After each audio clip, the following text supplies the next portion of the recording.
नमस्कार। दतिया के ऊपर उपचुनाव हुआ। उस उपचुनाव में जिस तरह का मत का प्रयोग लोगों ने किया, सब लोग देखकर हैरान थे कि भाई उपचुनाव में अक्सर ऐसा होता है कि उतना मतदान नहीं होता जितना कि पूरे चुनाव के दौरान दिखाई पड़ता है, क्योंकि एक सीट होती है उस पे लोग भी उतना ज़्यादा दिलचस्पी नहीं लेते। लेकिन अगर दतिया की बात करें तो यहाँ पर जिस तरह से लोगों ने घर से निकलकर मतदान किया, चूंकि कल बारिश भी थी कई जगह पर और उसके अलावा गर्मी का भी कहीं ना कहीं प्रकोप था, लेकिन उसके बावजूद भी लोगों ने जिस तरह से वोट किया वो कहीं ना कहीं बताता है कि लोकतंत्र के अंदर दतिया क्षेत्र के लोगों का उत्साह जरा भी कम नहीं है। और यहाँ पर 72% के आसपास मतदान हुआ, जो अपने आप में एक अच्छा मतदान कहा जा सकता है। हालांकि यहाँ ये भी गौर करने वाली बात है कि 2023 में जब इस सीट के ऊपर चुनाव हुआ था तब 80% यहाँ पर मतदान पड़ा था, लेकिन उस समय क्योंकि आम चुनाव था, पूरे राज्य का चुनाव था, तो ऐसे में एक माहौल उत्साह बनता है। अब एक सीट के ऊपर चुनाव हो तो कई दफा लोगों में वो उत्साह नहीं बन पाता है, लेकिन दतिया के ऊपर जो लोगों ने जिस तरह से जोशो खरोश दिखाया, जिस तरह से पोलिंग बूथ पर पहुंचे और इतनी दिक्कत परेशानी के बावजूद भी अगर 72% का मत पड़ा है, इतना मतदान हुआ है, तो अपने आप में बड़ी ये तारीफ के काबिल बात है। क्योंकि 70-75% के आसपास अगर मतदान होता है तो इसको अच्छा मतदान कहा जा सकता है। अब मूल प्रश्न जो है, मूल बात जो है कि क्या दतिया में 72-73% जो मतदान हुआ है और जिस तरह से ये लोग घरों से बाहर निकले, तो उसका फायदा किसको होगा? क्या कांग्रेस पार्टी के हक में मत जो है ये फैसला जाएगा, क्या बीजेपी के हक में जाएगा, और क्या यहाँ पर जो आजाद समाज पार्टी से दामोदर यादव हैं उनके पक्ष में जाता हुआ दिखाई पड़ेगा? भी संभावनाएं कई दिखाई पड़ रही हैं। लेकिन अगर हम सिलसिलेवार तरीके से बात करें तो यहाँ पर 2023 में कांग्रेस पार्टी ने चुनाव में जीत दर्ज की थी।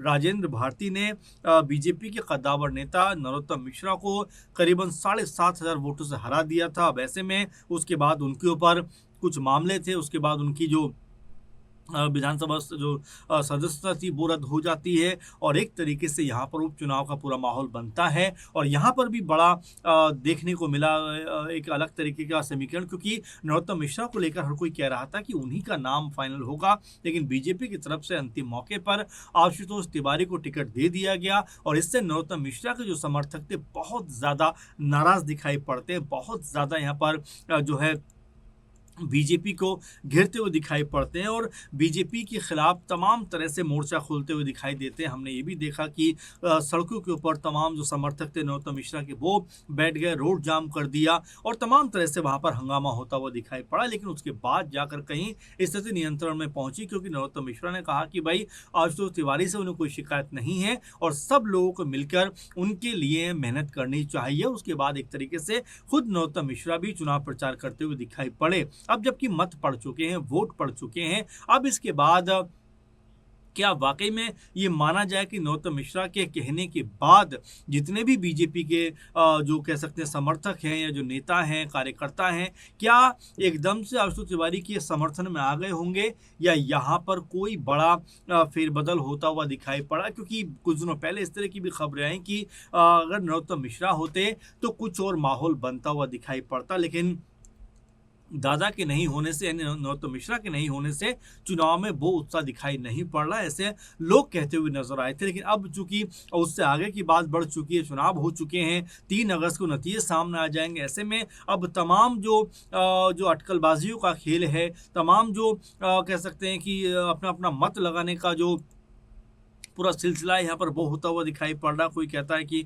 नरोत्तम मिश्रा को ना उतार के बीजेपी ने गलती कर दी, क्योंकि चुनाव एक तरीके से अगर नरोत्तम मिश्रा होते तो उनकी तरफ चला जाता, लेकिन यहाँ पर घनश्याम सिंह को फायदा हो सकता है जो कांग्रेस पार्टी के प्रत्याशी हैं। ये भी एक बार कहता हुआ नजर आता है, फिर एक बार ये भी कहता है कि राजेंद्र भारती उस तरह से चुनाव में प्रचार में नजर नहीं है जैसा उनको आना चाहिए था। उनके परिवार के लोग भी उतने एक्टिव दिखाई नहीं पड़े।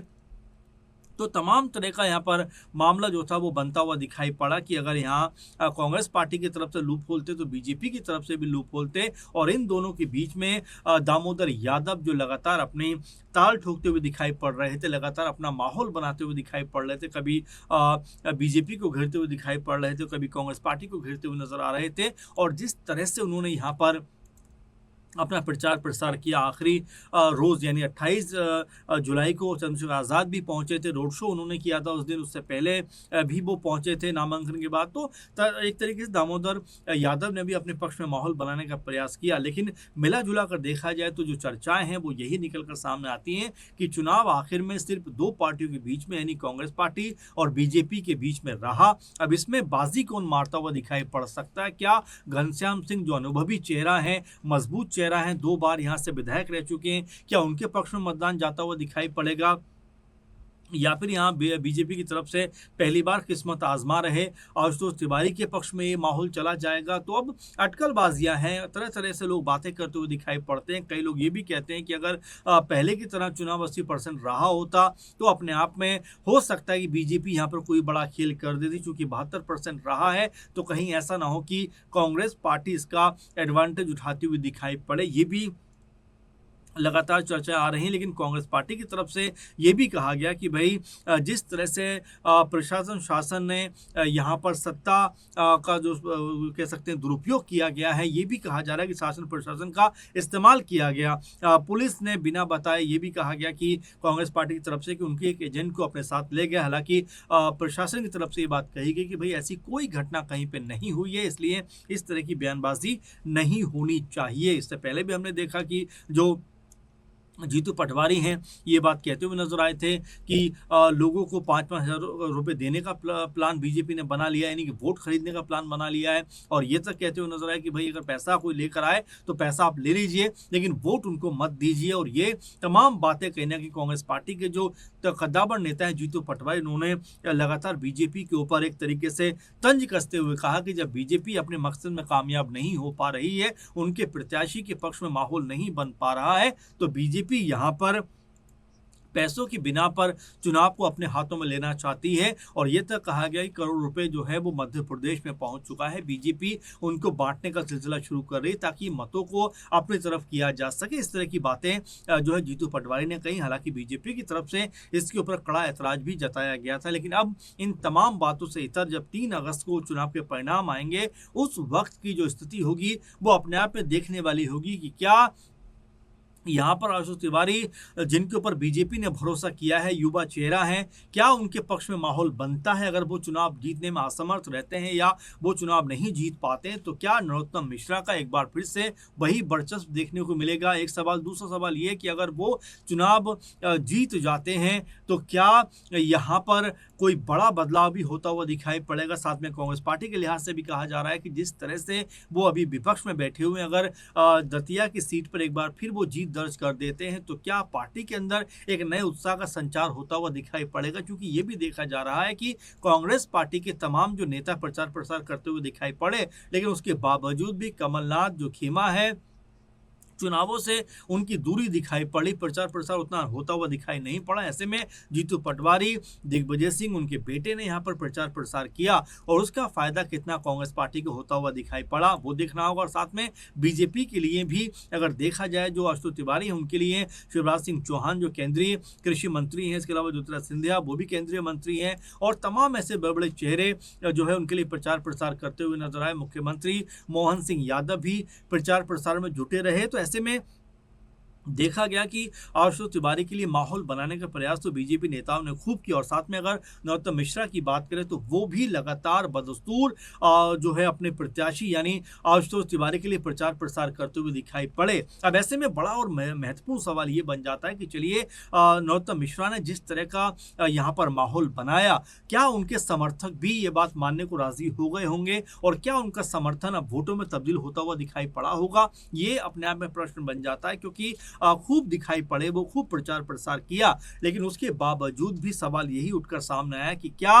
उनके पक्ष के लोग, क्या उनके समर्थक जो थे और जो लगातार हंगामा कर रहे थे सीएम मोहन यादव से लेकर बीजेपी के तमाम नेताओं को जो है वो बुरा भला कहते हुए नजर आ रहे थे, क्या वो एकदम से आशुतोष तिवारी के पक्ष में आ गए होंगे? ये अपने आप में बड़ा सवाल है। वैसे में अब जबकि घड़ियां लगातार कम हो रही हैं, लगातार समय घटता हुआ दिखाई पड़ रहा है, क्योंकि 3 अगस्त को सुबह से वोटों की गिनती का काम शुरू हो जाएगा। उसमें कौन जीतेगा कौन हारेगा ये फैसला तय हो जाएगा। लेकिन उससे पहले जिस तरह का माहौल मध्य प्रदेश में बन रहा है, तमाम लोग अलग अलग प्रतिक्रियाएं दे रहे हैं। कोई जो है यहाँ पर आशुतोष तिवारी के समर्थन में खड़ा हुआ दिखाई पड़ रहा है, कोई दामोदर यादव की बात कर रहा है तो कोई घनश्याम सिंह की बात करता हुआ नजर आता है। और तीनों ही जो चेहरे हैं, बड़े नाम हैं, तीनों ही की स्थिति यहाँ पर मजबूत बताई जा रही है। लेकिन अंतिम पायदान पर कौन जीत दर्ज करता है, कौन सबसे आगे निकलता हुआ नजर आता है, ये 3 अगस्त को कहीं ना कहीं फैसला होता हुआ दिखाई पड़ेगा। तो अब ऐसे में आपको क्या लगता है कि इन तीनों